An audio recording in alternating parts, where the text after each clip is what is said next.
remain firm in your position and in your ranks.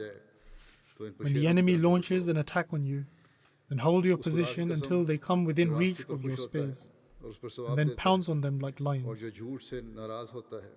He further stated that I swear by God who is pleased with the truth and grants rewards for it, and who is displeased with falsehood and punishes owing to it, and the one who rewards goodness. I have received news, and Muslims will conquer one settlement after another, and the Muslims will conquer one palace after another and eventually conquer the entire land. Thus, do not let their size and numbers overawe you.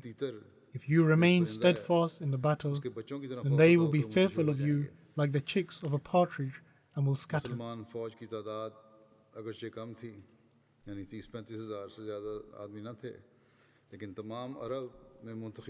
Although the Muslim army numbered between 30 to 35,000, they were chosen from all of Arabia.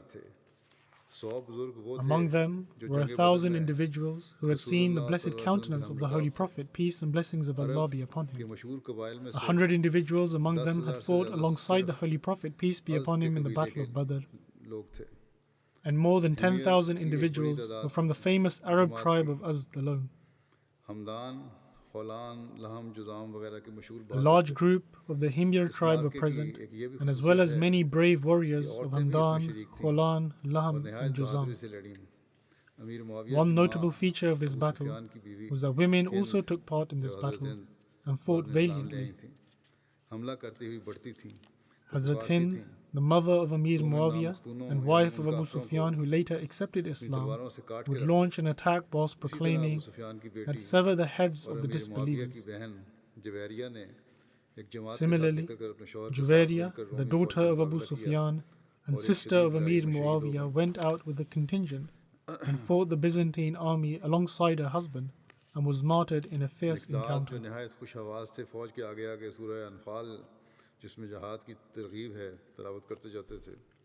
Miqdad, who had a very melodious voice, would go ahead of the army and recite Surah Al-Anfal, which contains verses pertaining to jihad. On the other hand, the passion of the Byzantines was such that 30,000 Byzantine soldiers had shackled themselves together, so there would be no thought of retreat. They all chained their feet together.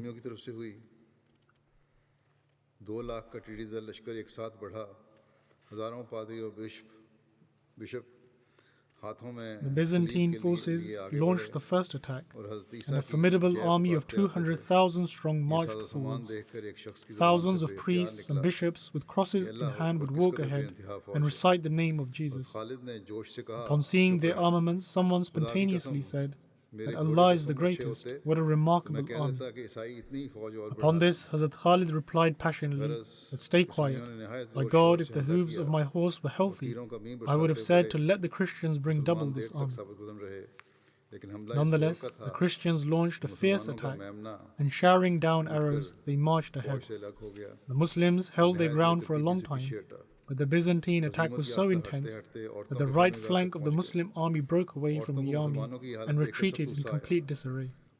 Having suffered a setback, they retreated up to the women's camp. And seeing the state of the Muslims, the women became enraged, and they pulled out the sticks of the encampment and said, "O unfortunate ones, if you come this way, we will strike your heads with these sticks." Hind, the wife of Abu Sufyan, took hold of a staff and marched ahead with the other women behind her. Seeing Abu Sufyan running away, Hind struck the pointed staff on the front of his horse and said, "Where are you going? Go back to the battlefield."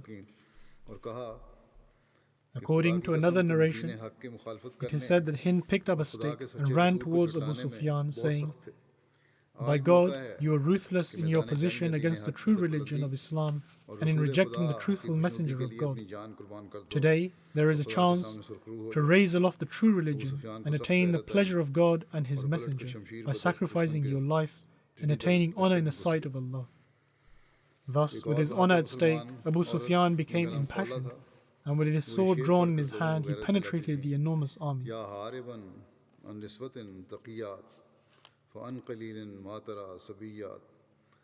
Similarly, another brave Muslim woman called Khola would inspire the people by reciting the following couplets: "That, O ye who run away past the righteous women, soon you will find them, i.e. the women, imprisoned, and they will not attain the lofty ranks, nor will they be among the chosen ones." Upon witnessing this situation, Muaz bin Jabal, who was the commander of the right flank, leapt from his horse and said, "I will fight on foot. If there is a brave warrior who can do justice to this horse, the horse is his." His son replied that indeed I shall do justice to this horse, as I can fight better on horseback. Hence, both father and son penetrated the enemy rows and fought with such valor that the Muslims regained their footing. Along with this, Hajjaj, who was the leader of the Zubaydah tribe, took 500 soldiers with him and stopped the Byzantines who were chasing the Muslims. The Azad tribe remained steadfast in the right flank of the army, and despite attacking them with all their military power and weapons, the Muslims stood firm like a mountain. The intensity of the battle was such that heads, hands, and legs would be severed, but they would not be moved. Amr bin Tufail, who was the leader of this tribe, would continue striking with his sword and proclaimed, "O Azd, ensure the Muslims are not tainted because of you." He killed 9 brave warriors from among the enemy and eventually was martyred himself. Hazrat Khalid, who had held his contingent back, suddenly struck, penetrating the enemy ranks with such force that the Byzantine ranks became scattered. Ikrimah, the son of Abu Jahl, raced his horse ahead saying, "O Christians, when I was a disbeliever, I fought against the Holy Prophet, peace be upon him. How could I then retreat today against you?" Saying this, he turned to the army and said, "Who pledges allegiance to sacrifice their life?" 400 soldiers, which included Zarar bin Azad, pledged allegiance to sacrifice their lives and fought with such resolve that almost every single one of them was killed. The body of Ikrimah was found among a pile of those killed. He was breathing his last when Hazrat Khalid placed his head on his legs and sprinkling some water into his throat said, "By God, Umar's viewpoint turned out to be incorrect, that we would not be martyred." Although Ikrimah and his men went into the jaws of death themselves, but they killed thousands of Byzantine soldiers in the process. The attack launched by Khalid broke the Byzantine strength even more, to the extent that they had to retreat. Hazrat Khalid kept forcing them back until they reached the Byzantine commander Duranjar. Duranjar and the other Byzantine officers had put a cloth over their eyes, so that if they are unable to see victory, they also avoid seeing defeat. Just as the battle was intensifying, Ibn Qanatir, the Byzantine commander of the right flank, launched an attack on the left flank of the Muslim army. Unfortunately, this consisted of a large part of the Laham Muqsan, who lived towards the Levant, and for a long period of time had been giving tax to the Byzantines.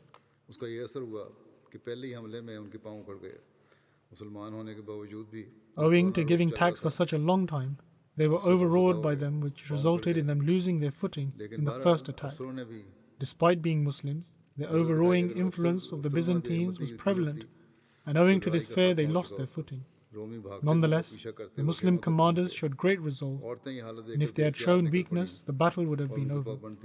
The Byzantines chased those who ran away up until the women's encampment. Upon witnessing these scenes, the women came out at once, and their bravery prevented the Christians from advancing any further. And even though the army had dispersed, however, among the commanders, Qabbas bin Ashyam, Sa'id bin Zaid, Yazid bin Abi Sufyan, Amr bin As, Sharabil bin Hassana continued to rouse them. The swords and spears would continue to fall from Qabbas's hand, but he would not show even the slightest expression of despair.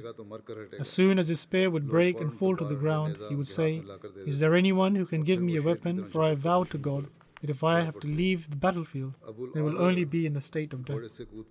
Subsequently, a sword or a spear would be given to him, and he would immediately pounce at the enemy like a lion. Abu Lawal jumped off his horse and addressing his battalion stated, "Patience and steadfastness is a mark of respect in this world and a means of mercy in the hereafter. Do not let this wealth slip from your hands." Sa'id bin Zaid stood with his knees on the ground whilst in anger. The Byzantines rushed towards him and he leapt towards them like a lion and attacked the command of the vanguard and felled him to the ground. Yazid bin Abi Sufyan, the brother of Muawiyah, was fighting with great courage. By chance, his father Abu Sufyan, who was encouraging the army, came towards him and upon seeing his son stated, "O my son, at this moment each and every soldier is demonstrating their valor.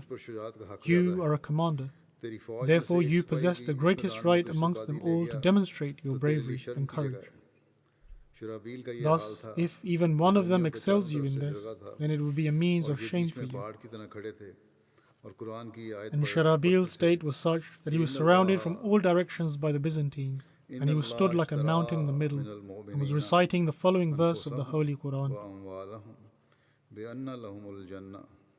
إن الله اشترى من المؤمنين أنفسهم وأموالهم بأن لهم الجنة يقاتلون في سبيل الله فيقتلون ويقتلون. उनकी जानों और उनके मालों को इस वादे के साथ खरीद लिया है कि उनको जन्नत मिलेगी. That is, surely Allah has purchased of the believers their persons and their property in return for the heavenly garden they shall have.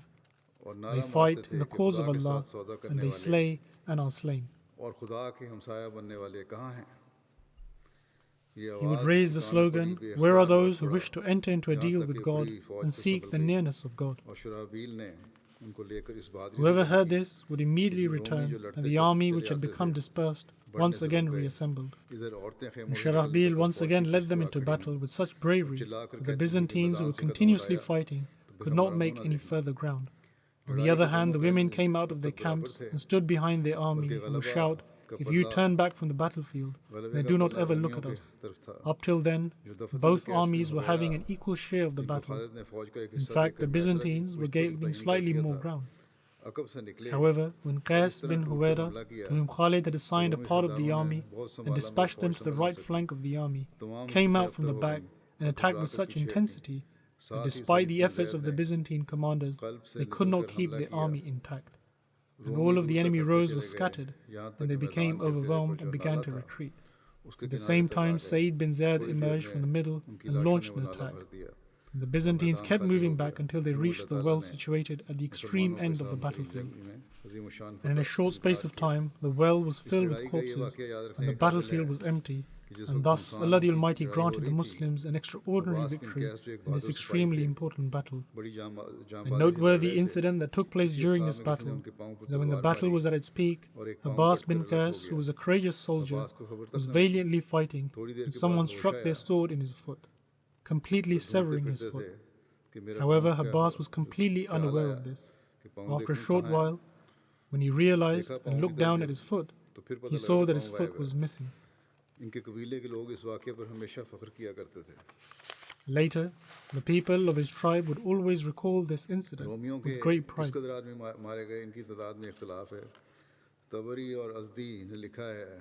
The number of Byzantine soldiers reported to have been killed in the battle differ. According to Azdi, there were more than 100,000 soldiers killed. And according to Baladri, it was 70,000 Byzantine soldiers and 3,000 Muslim soldiers were killed, which included Ikrimah, Zarar bin Azwar, Hisham bin Asi, and Aban bin Said, etc. At the time, the Byzantine emperor was in Antioch, and as soon as he heard of their loss, he immediately made preparations to head to Constantinople.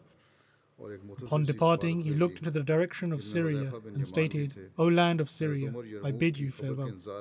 Hazrat Abu Ubaidah wrote a letter to Hazrat Umar conveying the news of victory and sent a small delegation which included Huzaifa bin Yaman. Hazrat Umar had not slept for many days whilst waiting for the news from Yarmouk. And as soon as he heard the news of victory, he immediately fell into prostration and expressed his gratitude. The army in Homs had to travel to Yarmouk and remain there temporarily, and the tax which had been taken from its inhabitants was returned. Whilst mentioning this, Hazrat Muslim Maud radiyallahu ta'ala anhu states, the companions fought against the Byzantines and eventually conquered Jerusalem, which was the holy land for the Christians, and then began to advance further ahead from there as well. Upon seeing that their religious center had fallen to the Muslims, the Christians planned to make one final attempt in order to drive the Muslims out from there. They issued announcements in every direction for a religious crusade, which greatly impassioned the Christians, and they gathered a large army and prepared to attack the Muslims. Upon witnessing this, the Muslims, who comparatively were very few in number, decided to temporarily retreat from there. The commander of the Muslim army wrote to Hazrat Umar, stating that the enemy is in such large numbers, whilst we are so few. Therefore, to fight against them is akin to destroying our own army. And so, if you permit, the Muslim army will pull back in order to reorganize our army and reduce the scope of battle. In this way, we will be able to regroup everyone and then challenge them again. He further wrote that if you grant us permission to leave the lands we have occupied and from whom we have taken tax as well, could you then also advise us regarding the tax money? Upon this, Hazrat Umar radiyallahu ta'ala anhu replied, it is not against the teachings of Islam to retreat in order to reorganize the army and to reduce the scope of battle. But let it be known that the tax was taken from the inhabitants of those lands on the condition that the Muslim army will grant them protection. If the Muslim army is to leave from there, then it means that they will no longer be able to protect these lands. Therefore, it is imperative that whatever has been taken from them should be returned. When Hazrat Umar's instruction reached them, the commander of the Muslim army called the local landowners, traders and others and returned what had been taken from them. And he stated to them that this money had been taken from you on the condition that the Muslim army shall protect you in return. However, now, since we consider ourselves weaker in comparison to the enemy and are thus temporarily retreating from here and cannot protect you, therefore it is not permissible for us to keep this money. The example demonstrated here is such that no other king in history has ever acted like this. Generally, when any king withdraws from an area, instead of returning the tax money, they further plunder the land. They feel that since the land is going to be occupied by others, therefore they ought to derive as much benefit as they possibly can. Furthermore, since they are not going to live there anymore, therefore they have no fear of bringing any dishonor to their reputation. And even if there is a very highly organized government, the most they will do is they will discreetly withdraw their troops and will not allow any large-scale looting and violence. However, the Muslim army demonstrated such an example that since the creation of the world, never has anyone witnessed such an example as demonstrated in the era of Hazrat Umar. In fact, it is a pity that even if we were to include the history even after this event, we can still not find an example whereby a ruler has withdrawn from an area and returned the tax and wealth taken from its people.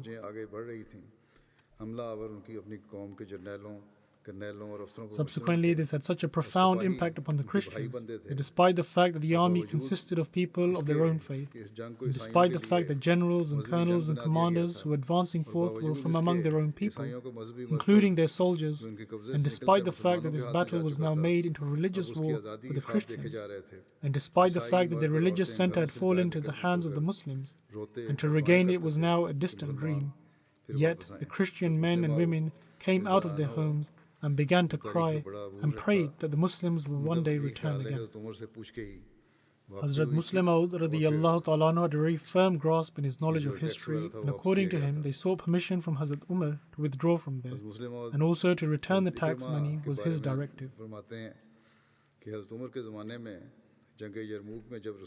Then, with regards to Hazrat Ikrimah, Hazrat Muslim Maud radiyallahu ta'ala anhu states that during the era of Hazrat Umar radiyallahu ta'ala anhu's Khilafat, during the Battle of Yarmouk, and the lives of the companions of the Holy Prophet, peace be upon him, were in great danger, and the Muslims were being killed in great numbers, the Commander-in-Chief of the Islamic Army, Hazrat Abu Ubaidah bin al-Jarrah stated that I desire for some courageous men to come, who though may be small in number, but they go all out in battle and overawe the Byzantine forces.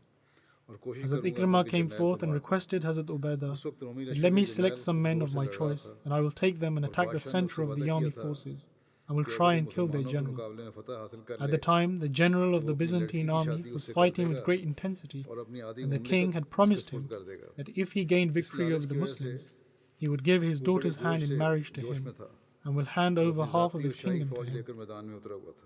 And so, in desire of this, he was filled with passion and took his personal army and the official army to the battlefield. He had also promised large sums of money to his soldiers. Hence, the Byzantine soldiers were also fighting with great intensity. When the Byzantine army attacked the Muslims, his general was stood right in the middle. Hazrat Ikrimah took 400 soldiers along with him and attacked right in the center of the enemy forces. And one of his men attacked the general and threw him to the ground. They were just 400 Muslim soldiers and were up against an army of hundreds of thousands. Therefore, this was no easy challenge. Even though they killed his general, and as a result of his death, the army became scattered. However, the enemy forces attacked them, and except for a few, they were all martyred. Among these men, 12 were severely injured. When the Muslim army gained victory, they went in search of these men who launched the attack. And among them was also Hazrat Ikrimah. One of the Muslim soldiers came to him, and upon seeing the grave condition of Ikrimah, he said to him, "O Ikrimah, I have a water bag with me. Drink some water from it." Ikrimah turned his head and saw that Fazl, the son of Hazrat Abbas, was lying near him and was severely injured. Ikrimah said to the Muslim soldier, "My honor would not permit me to quench my thirst and live, whilst those people and their progeny die of thirst, who assisted the Holy Prophet, peace be upon him, at a time when I was his staunch enemy. Therefore, give him water first, and if there is anything left, then bring it to me." And so the Muslim soldier then went to Fazl, but he indicated that another injured Muslim ought to be given water first, as he was more in need of it than he was. The Muslim soldier then went to him, but he also stated that another injured Muslim was more in need of water, therefore he ought to go to him first. Accordingly, whichever injured soldier he would go to, they would send him to the next person, and none would drink the water. When the Muslim soldier went to the last of the injured soldiers, he had already passed away. When he returned back to Ikrimah, he had also passed away. And when he went to the other injured soldiers, they too had passed away. Thus, this was the outcome of this battle, and Allah the Almighty granted them victory. In any case, these accounts will continue to be related in the future as well, inshallah.